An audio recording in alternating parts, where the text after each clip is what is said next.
PVC dumbbells, इन dumbbells की बुरी बात ये नहीं है कि ये चीप कंस्ट्रक्शन के साथ आते हैं और प्लास्टिक के बने हुए होते हैं जिनके अंदर सैंड फिलिंग्स होती है अंदर इनकी बुरी बात ये है कि ये बहुत ही बड़े बड़े बल्की डंबल्स हैं। तो जैसे फॉर एग्जांपल मैंने ये fixed weight of PVC dumbbells अभी फ्लिपकार्ट से ऑर्डर करे हैं और ये आप देखिए साइज इनका कितना बड़ा है। अगर मैं आपको गैस करने का मौका दूं कि ये कितने किलो के डंबल्स हैं तो आप गैस कर सकते हैं। तो साइज को देख के कोई भी कहेगा कि ये मिनिमम टू मिनिमम 5 किलो का डंबल तो होगा, क्योंकि हमने रबर डंबल्स और आयरन डंबल्स जो हमने जिम में देखे हैं वो इससे थोड़े छोटे होते हैं। ये साइज जो होता है वो 7.5 किलो का डंबल का तो मिनिमम होता है रबर डंबल्स के अंदर। बट मैं आपको बताऊं सच्चाई, तो ये पीवीसी डंबल सिर्फ 3 किलो का पेयर है। तो ये 3 किलो का एक डंबल है और ये 3 किलो का एक डंबल है। टोटल वेट 6 kg है। तो इतना बड़ा बड़ा बल्कि डंबल है ये। और पीवीसी डंबल्स मैंने एडजस्टेबल वाले अभी थोड़े दिन पहले रिव्यू करे थे अपने चैनल के ऊपर, और अब मैंने फिक्स्ड वेट ऑफ डंबल्स खरीदे हैं क्योंकि लोग चाहते हैं कि उनको fixed weight of PVC dumbbells के बारे में जानना है। तो fixed weight of PVC dumbbells ये रहे आपके सामने। इनको आज मैं रिव्यू करूंगा और आपको बताऊंगा कैसे हैं ये डंबल्स, और इनकी कॉस्ट भी बहुत ही चीप है, बिल्कुल मिनिमम वाली कॉस्ट है। तो अगर आप रबर डंबल्स का 1 किलो का पेयर खरीदोगे ना, वो भी नहीं आने वाला इसकी कॉस्ट के अंदर। तो इनके ऊपर बात करते हैं क्या है इसकी कंस्ट्रक्शन और ये कितने रुपए के मेरे को मिले थे। आइए मैं आपको पास से दिखा देता हूं ये डंबल कैसा दिखता है। तो एज एक्सपेक्टेड प्लास्टिक का बनाया हुआ डंबल है और क्वालिटी काफ़ी चीप है इसके अंदर। यहाँ पे आपको एक डेंट भी दिख जाएगा, तो अगर आप इसे गिराते हो तो इसके अंदर डेंट्स भी पड़ सकते हैं और प्लास्टिक टूट सकती है, जहाँ से अंदर का जो भी फिलिंग है इसके अंदर वो बाहर आ जाएगी। ये 3 किलो का डंबल है जैसा कि यहाँ पे प्रिंट कर रखा है। नॉर्मली आपको पीवीसी डंबल्स के अंदर कभी भी ब्रांड का नाम लिखा हुआ नहीं मिलेगा। कुछ लोग चाहते हैं तो साइड में एक स्टिकर चिपका देते हैं, बट यहाँ पे स्टिकर भी नहीं है।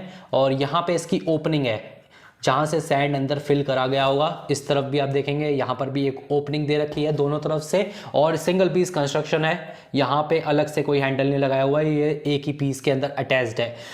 और एक आपको अजीब सी बात इस पर बताऊं तो ये हेक्सागोनल डंबल्स बोले जाते हैं, बट ये एक्चुअली में हेक्सागोनल नहीं है। इसकी 6 साइड हैं ही नहीं। अगर आप इनकी साइड्स गिनोगे तो 1 2 3 4 5 6 7 8 ऑक्टोगोनल डंबल्स है ये हेक्सागोनल डंबल नहीं है मेरे पुराने वाले रबर डंबल की तरह। उसकी 6 साइड्स हैं और इसकी 8 साइड्स हो चुकी हैं। तो साइड होने का ये मतलब होता है कि आपका ना डंबल ज़्यादा रोल नहीं करता। जब आप फ्लोरिंग पे रखते हो तो जहाँ पे आप रखते हो वहीं से उसे उठा सकते हो। और अगर आपको पुशअप करने में दिक्कत होती है, आपका हैंड जब आप ऐसे करके पुशअप करते हो आपका हैंड में दर्द होता है, तब आप इनको पकड़ के, इसके हैंडल को पकड़ के पुशअप कर सकते हो। बट यहाँ पे ऑक्टोगोनल डंबल है तो इसका एक ही नुकसान होता है, अगर आप इसे थोड़ा फेंकते हो तो ये थोड़ा देर में जाके रुकेगा, ठीक है, क्योंकि यहाँ पे एरिया काफ़ी कम है तो ये थोड़ा आगे चला जाएगा। वो वाले डंबल्स को आप फेंकोगे ज़्यादा दूर तक नहीं जाएंगे। ये अगर आपने ज़ोर से फेंका रोल करते हुए तो ये बस आगे तक चला जाएगा। जस्ट फॉर इन्फॉर्मेशन, कोई वैसा डिसएडवांटेज नहीं है कि इसके ऑक्टोगोनल साइड्स हैं तो, बट जस्ट फॉर इन्फॉर्मेशन मैंने आपको बता दिया है कि हेक्सागोनल नहीं है ये, इसकी 8 साइड्स हैं। अगर मैं आपको एक कंपैरिजन दूं कि अगर आप रबर हैक्स डंबल खरीदते हो या फिर ये सस्ते पीवीसी डंबल्स खरीदते हो तो क्या आपको डिफरेंट देखने को मिलेगा। फर्स्टली ये रबर डंबल्स हैं तो ये ज़्यादा ड्रॉपिंग कैपेबिलिटी होती है इनकी, ये ज़्यादा लोड को एब्जॉर्ब कर सकते हैं, इसलिए आपको सब जिम्स के अंदर ये रबर डंबल्स देखने को मिलेंगे। और ये जो पीवीसी डंबल्स हैं ये सिर्फ होम जिम के अंदर लोग लेते हैं जिनका बजट काफ़ी कम होता है। तो रबर ज़्यादा अच्छा होता है किसी भी प्लास्टिक पीवीसी से। और आप रबर डंबल्स के अंदर आप देखोगे कि इसके अंदर स्टील का हैंडल है जिसके ऊपर नल भी काफी अच्छा करा हुआ है। और पीवीसी डंबल्स के अंदर ये हैंडल भी प्लास्टिक का होता है और नल कुछ होता नहीं है, जस्ट एक पैटर्न दे रखा है, बट इसे मैं पकड़ूंगा कुछ भी ग्रिप फील नहीं होती। और दूसरी तरफ स्टील हैंडल है तो इसको मैंने पकड़ लिया तो आप देखिए हाथ के ऊपर छप गया इसका नल। तो नल यहाँ पे आपको बहुत अच्छा देखने को मिलेगा। तो आइए इन डंबल्स को आप यूज कर लेते हैं अपने एक्सरसाइज के अंदर, और मैं आपको बताता हूँ कि एक्सरसाइज करते समय ये डंबल कैसे फील होते हैं।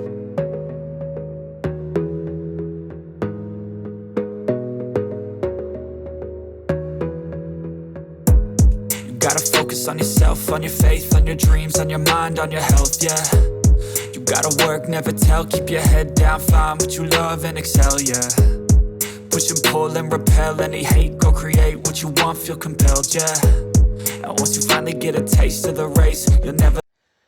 So how I felt about these dumbbells? देखिए पीवीसी के फिक्स डंबल्स यूज करते समय मुझे वो वाली अच्छी फीलिंग नहीं आई जो कि मैंने पीवीसी के एडजस्टेबल डंबल्स यूज करते थे तब आई थी। एक तो उसके अंदर ज्यादा वेट था और उसका हैंडल काफी लंबा था। इसका हैंडल आप देखेंगे तो बिल्कुल ही ऐसा लगता है कि मेरे हाथ का इन्होंने पहले साइज नाप लिया था और फिर इन्होंने मेरे लिए डंबल बना के भेजा है।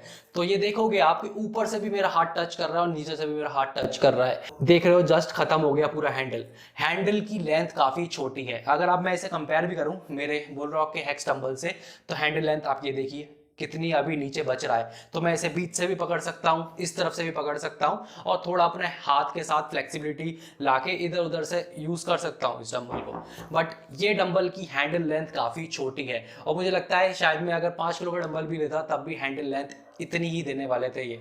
तो हैंडल लेंथ की वजह से एक तो ये डंबल कंफर्टेबल फील नहीं होता है और सच में जब मैं इसे यूज कर रहा था एक्सरसाइज में तो इसके अंदर का मटेरियल हिलता है।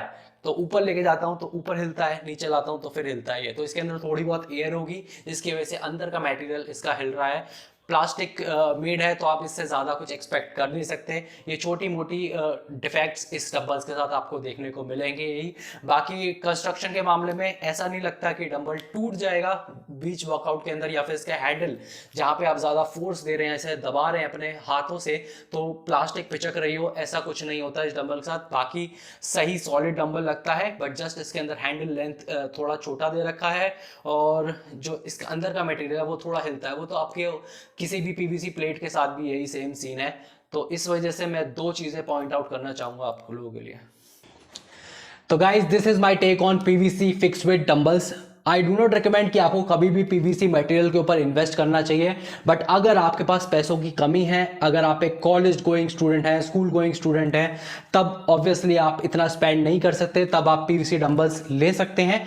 बट आई स्टिल रिकमेंड कि पीवीसी के अंदर आप फिक्स्ड वेट डंबल्स को रहने दीजिए। आप एडजस्टेबल डंबल्स ले सकते हैं, वो भी एक अच्छी क्वालिटी का, जो कि मैंने एक लाइफ लॉन्ग का पीवीसी डंबल रिव्यू करा था अभी अपनी पिछली वीडियो के अंदर। आपको उसका रिव्यू का लिंक आपको ऊपर मिल जाएगा। आप वो वाला डंबल बिल्कुल डेफिनेटली खरीद सकते हैं। बट इस डंबल के अंदर थोड़ी परेशानियां हैं। पहली बात तो ये ऑक्टोगोनल शेप नहीं है, तो आप इसे जमीन पे फेंकोगे तो ज्यादा रिवॉल्व होगा ये, just like round dumbbell, but उससे थोड़ा कम ही होने वाला है। और लोग हेक्स डंबल इसलिए खरीदते हैं कि वो पुश अप उसके ऊपर मार सके। तो मेरे को लगता है कि ये प्लास्टिक मटेरियल है, तो अगर आपका वेट ज्यादा है 70-80 किलो, इस पे अगर आप लोड दोगे, अपना पूरा वजन डाल दोगे, तो प्लास्टिक होने की वजह से ये डंबल कभी ना कभी तो क्रैक हो सकता है, टूट सकता है आपके वजन से ही।